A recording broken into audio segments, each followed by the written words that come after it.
In Greek mythology, Achilles was the strongest warrior and hero in Greek army during the Trojan War. He was also the commander of the elite Myrmidons, a Thessalonian infantry unit which had often turned the tide of the battle. However, known Achilles was destined to be a great warrior. His mother had made him invulnerable to human weapons, and as a baby in the river Styx, the mythical river of the underworld.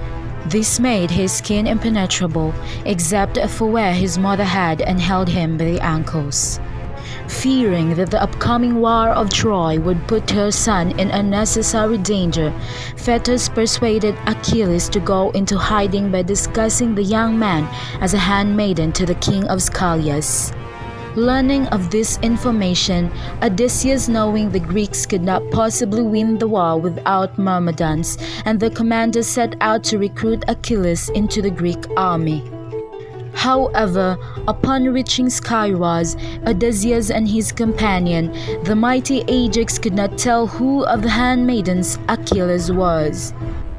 Odysseus therefore decided to come up with a scheme to expose the great warrior.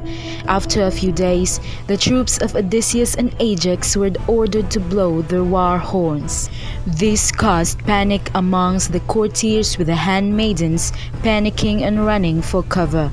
However, one of the handmaidens picked up a spear and started charging towards the sound of danger.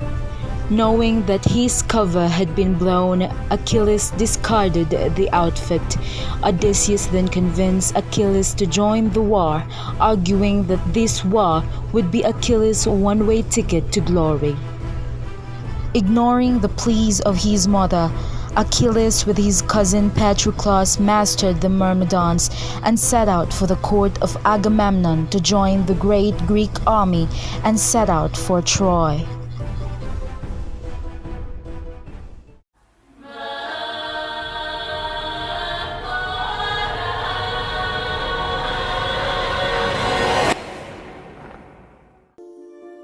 Penelope is certainly one of the most well-known world of beings in Greek mythology.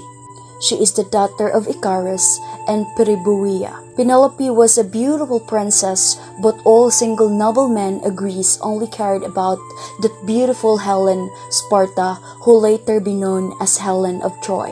Only one man acknowledged Penelope's real worth. His name was Odysseus, the king of Ithaca. He realized that Penelope, besides her beauty, was endowed with great intelligence. As the other's beauty, Helena, Odysseus secured marriage to the sagacious Penelope. He had a son with Penelope named Telemachus. But when his own son was still a baby, Odysseus had to leave in Dawn to fight in Trojan War. Odysseus had yet to return home. Several years after the end of the Trojan War, this ambiguity prompted several suitors go after the queen of Ithaca.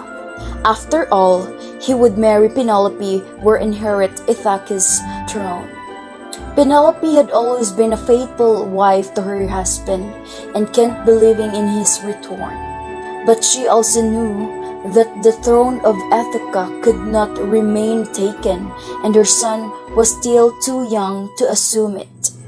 To have more time, she declared that she would choose her husband as soon as she finished waving a sword for Odysseus' father. The smart queen left during the day and did her work during the night. And with this trick, Penelope managed to deceive her suitors for 3 years. But her trick was discovered, and from that day onward, the suitors settled at the palace and began to steal the wife of Odysseus. When Penelope had no way out, Odysseus returned in disguise as a beggar and advised his wife to choose him as her husband, the one who could bend the bow of Odysseus to shot an arrow at 12 axe heads. Not a single one managed to achieve such feat, but Odysseus, the beggar, was able to bend his bow in a perfect shot. After his feats, Odysseus revealed himself and killed the suitors who trying to murder his son and who served his throne. Penelope had waited for several long years for her husband, but at last, her fidelity was rewarded. Penelope's story turned her into a symbol of marital fidelity and loyalty, guaranteed that her name would echo through eternity.